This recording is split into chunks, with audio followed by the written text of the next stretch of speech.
It's 5:01. Hey, welcome to the Texas Pinball Festival. I am David Fix with American Pinball, and we're going to have some fun for you today. I can't understand a word you said. We'd like to have a few quick announcements before we have our, wherever he is, there's one person of the team missing, so he'll be here shortly, but we'll bring him in, yeah. We do have a quick announcement. Steve, did we just put something up for all our Legends of Valhalla? Right, there's a code update for Legends of Valhalla. Make sure you go to the website and download the code update for Legends of Valhalla. There's some things we worked on that were needed, some enhancements to the rule set, and some other fixtures and polishes. So just go to AmericanPinball.com and get that update and update your games and play the new rules on War on Land and multi-ball, and the weapons do a little bit of something now. So check that out. Make sure you do that. We did an awful lot with the rules to help for more tournament plays and more. Yeah, that was the goal. Some more meta stuff for the tournament people, but still approachable. Nothing too esoteric yet. So absolutely cool stuff. Okay, well, let's make a little quick announcements of the people who are here. We have Paul Reno and Dennis Norman, who are the two designers. Dennis is the senior, Paul's the junior designer on this game. The next two gentlemen don't need introductions, but I'm going to do it anyway. Jack Hager, art director, and Christopher Franchi, art. I'm not clapping for myself. I'll clap for you. And then, of course, our code and rules guy with the rest of the team being present today is Steve Bowden. So a round of applause for Steve. And congratulations to Steve for that beautiful championship belt that he won just a week ago. I made sure that was up on my Facebook before we made the announcement. I should have brought that belt, yeah. Yeah. Nah, can't check that in.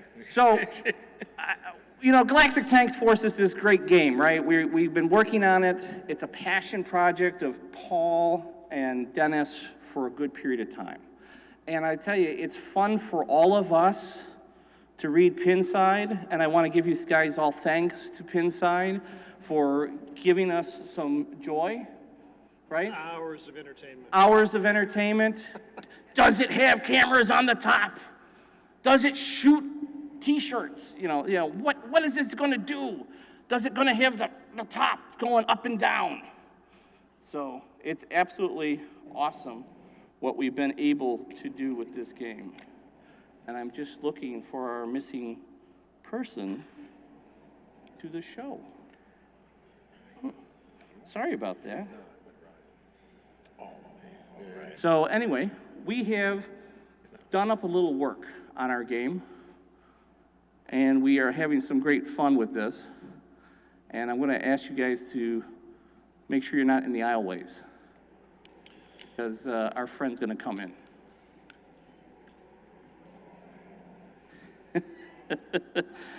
Uh-huh.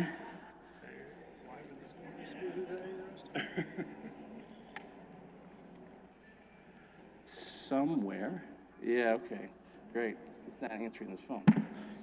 Okay, so we're going to talk about Galactic for a few minutes. Paul, Dennis, do you want to give us a little bit of your history on this game? On this game? On this game. This is a passion project for the two of you. It is. It started as a project with an idea Dennis had for a crazy cabinet. I'll let him explain that.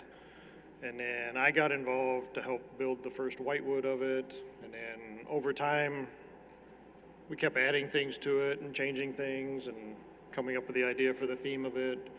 And that was over the course of a year and a half, kind of a weekend project that we got the game to a point, basically the same layout you see now. It was a working flipping game, had some music done for it, had a screen, had a system running it, just was very, very basic.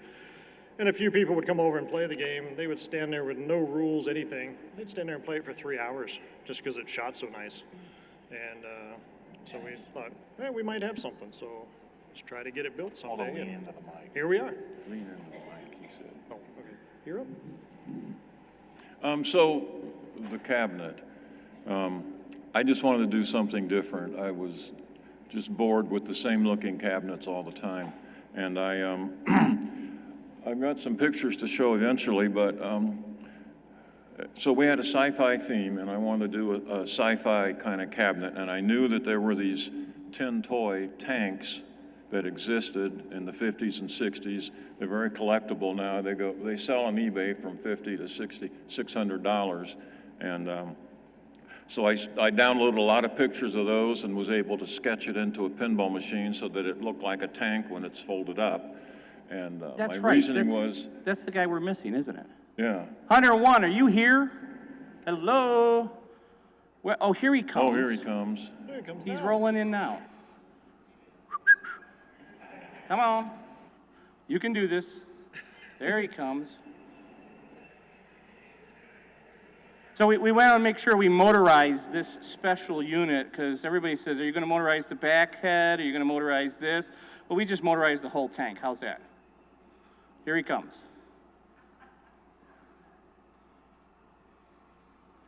There's your photo op, folks. We give you guys Galactic Tank Force. It's like, move the projector. It's like, shoot it.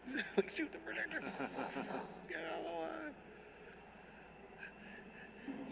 It's like, watch your bag, watch your bag. It's not going as fast as it was when Ryan was riding. I know, right? Yeah, right? Yeah, when he was on Hi. So Ryan McQuaid's been working on this for a little bit of time.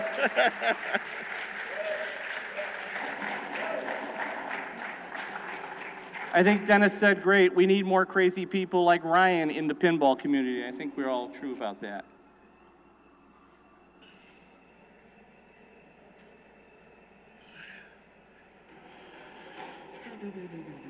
So, one simple latch, and the game is up and running.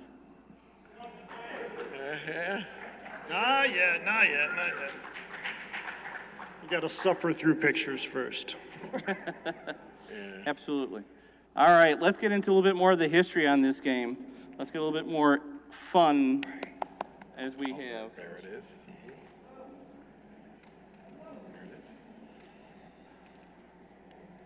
So I was just trying to create something that would look cool in people's game rooms. This cabinet was not designed to fit in a line of games, and it was not designed to go into an arcade because those people aren't going to fold them up. So it was designed for people that have big game rooms with a lot of cool stuff in it, like jukeboxes and popcorn machines and things like that. And it just takes a minute to fold it up, and it looks so cool. Like if you walk into somebody's basement and they have something that looks like a giant tin toy, to me that's pretty cool.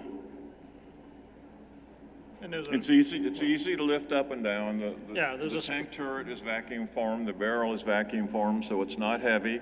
It'll fit against a wall just like any other pinball game. The back box is a little narrower so that if you put it against the wall with the treads touching the wall, you can fold the back box up and the turret won't hit the wall and it'll stick out as far as any other pinball game. Dennis, we have some of your examples that you were talking about with your space tanks. Yeah, so just scroll through these pictures a little bit. So these pictures were my inspiration for designing a cabinet that looks like a tin toy tank. Next one, please. The next one. And the next one. And the next one. No. And the next one. You're loud all the time at the office. I don't know when you become a mouse here. One more. One more. So this is the one that really inspired this cabinet, because to me this is like the $600 collectible, and no, I didn't buy one. But you can see the one where the guy's with the gun is sticking out of the hatch. That kind of reminded me of the back box, and I thought, well, maybe I could put the turret on top of that. So I did some sketching and some drawing. And the next slide, please. That's a side view of it. So this is what really inspired this whole cabinet. And now the next one. And this was my first sketch of the tank. My stepson actually did those graphics. Did you just lose your signal?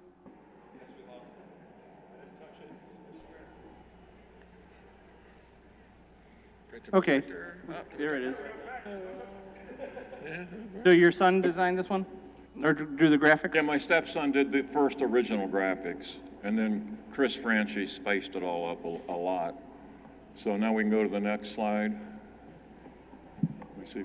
So this is the first cabinet that I built in my shop, and you can see we had the treads much wider, because at that point my goal was to make it look as much like a giant tin toy as I could, but I eventually had to give in and go to the flat ones because these were very heavy and too hard to package. So we did go down that road. We did make a pair of those treads, so you guys know.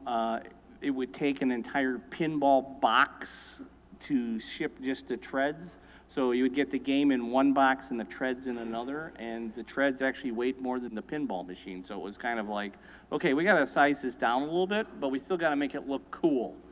So, but go ahead, Dennis, you had done some other stuff here. Now, one thing you gotta remember, people, is these are brand new legs that were designed for this. Yeah, I'm going to explain Go that in a ahead, minute. go ahead, sorry, I'm Ryan? jumping. That was it closed up. We hadn't finished the turret yet. Yeah, there's Now Paul. the next one. Ryan. Next. So this proves that Paul actually did do some work on the game. Again. How young I was then. What, we losing again?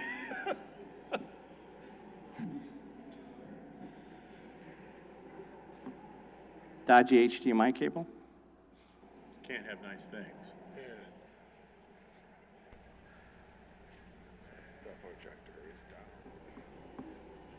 There we go, okay. Yeah, so And we next lost one. it again. So as Chris and I were working on this project, and we both love this kind of art, we discovered we both have the same coffee table book about space toys. Yeah. And now we got, who's Now this, you Paul? can see who did all the hard work. Yeah, see That's who- Paul hard at work again. Was there snoring coming out from underneath there? What? Snoring? Was he Yeah, snoring? snoring. So this is after we first painted it. Okay, Ryan. And this is after we had some art and decals and stuff on it, and we put it in a friend's arcade to show how it really fits with other arcade games, if you want to buy the tank version. If I was going to stick the Galactic Tank Force in a line of games, I wouldn't buy the tank. It doesn't make much sense because you can't raise it up and down because it's hard to get to the back of it. And it's not hard to raise up and down because the screws aren't inside the back box. You don't have to take the back glass out. You just raise it up. It's got its self-latching, but of course we recommend you put screws in and you put them in from the back. You don't have to get inside the back glass to put the screws in. So it just takes a couple of minutes to raise and lower the back box. And it makes it easy, for people who like, there are people out there who love to, sorry, I've got my back to you guys looking at this picture. People who love to have like a dust cover, they go and cover the machines. Well, you can actually use this as your dust cover. Pull the latch, head goes down, it flops over. It's all nice and pretty, and it's just sitting there waiting for you for the next games. So, Okay, Ryan. there it is up. Now, that's different art. Who did that back glass? John Yowsey did that art. That's how old this art is, because this was before he was working for JJP. Okay. Okay, Ryan. And then this is the first drawing that Chris did with all of Chris's art on the cabinet. We put that space pilot on the front. And Go ahead, Ryan. now this shows why I didn't want to use regular pinball legs, because it just looks bow-legged to me and it didn't look nice. So that's why David allowed me to do the straight legs. Which look weird without the tank treads on it, but it works. It does, and I'm going to tell you right now, a lot of the players who have played this game during testing found it a little harder to move, Oh, the regular to one shake has it, regular because legs. the legs are now Oh, yeah. together, right? They have a big giant tread that's holding all the legs. The legs aren't independent like they normally do. So giving this thing a nudge, it's more like a tank than we know. So it's kind of good. Go ahead, Ryan. So this shows how it will fit against a wall like any regular game. If you notice, if you put the back of the legs, if you use the slanted legs, you put the back of the legs against the wall and the turret doesn't hit the wall. I see a lot of people on Penn side were concerned about that, but there's no concern. Correct. You spent a lot I of took that time. into consideration when I designed it. Yep. Okay, Ryan. And this was the first version, I think.